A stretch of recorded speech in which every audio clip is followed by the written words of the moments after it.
Despite the ongoing outbreak in China that many are now labeling the CCP virus, the Chinese Communist regime continues to persecute people who practice Falun Gong. Looking at the persecution cases between December 2019 and March 2020, we find at least 860 people who were arrested or sentenced for their practice of Falun Gong. After sentencing 193 Falun Gong practitioners in December 2019 and January 2020, the communist regime's court system slowed down amidst the lockdown and travel restrictions implemented across China. Yet despite that, twice as many Falun Gong practitioners were arrested in February 2020 compared to February of last year. And in March 2020, a total of 385 practitioners were arrested for their faith.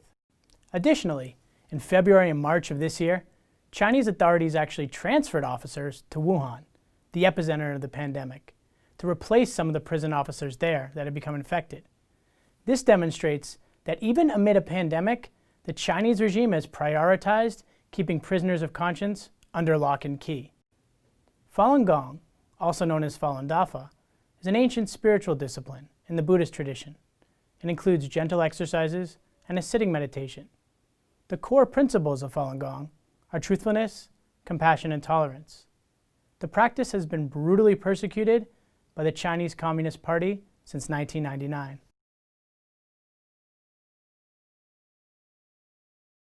There are more than 4,000 cases of Falun Gong practitioners dying from abuse and torture while in police custody.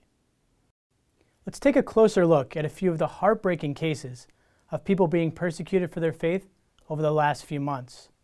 In our first case, we look at a nightmare scenario that has decimated a Chinese family. After losing a husband and 2 sons to the Chinese Communist Party's persecution of Falun Gong, a woman watched a third and youngest son die on March 10, 2020. The mother of 4 from Hunan province had previously lost her husband in 2001 after his health failed while struggling for months to secure the release of his 2 sons, who were both arrested in Beijing for appealing for their right to practice Falun Gong.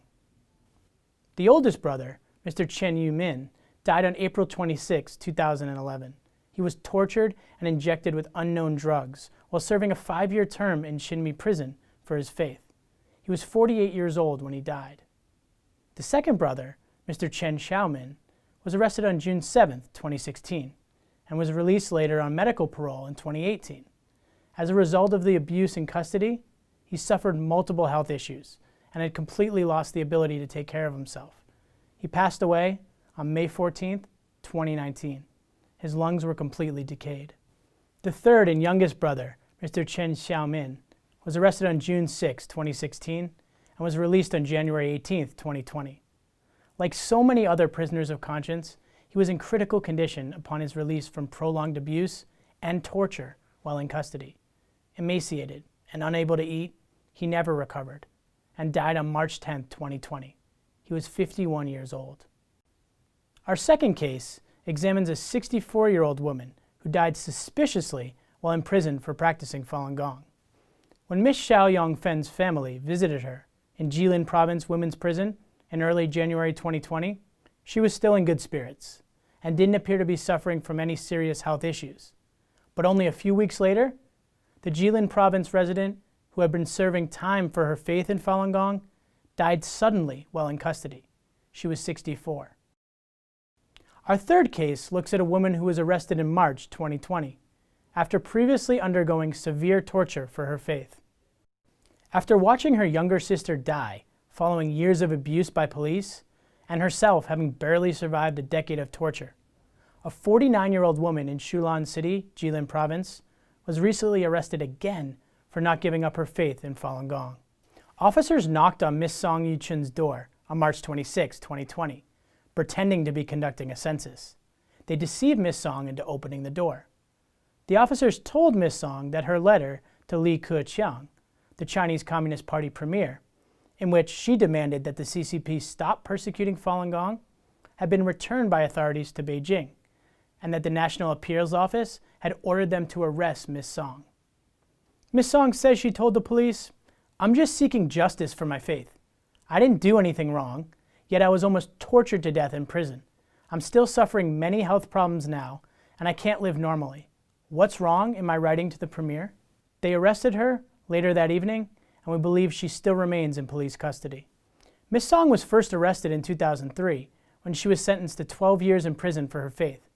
In prison, Ms. Song says she was constantly tortured, including savage beatings and extreme stretching, as well as being injected with toxic drugs. When she was released on bail in 2014, she was in serious condition, and she had been reduced to skin and bones.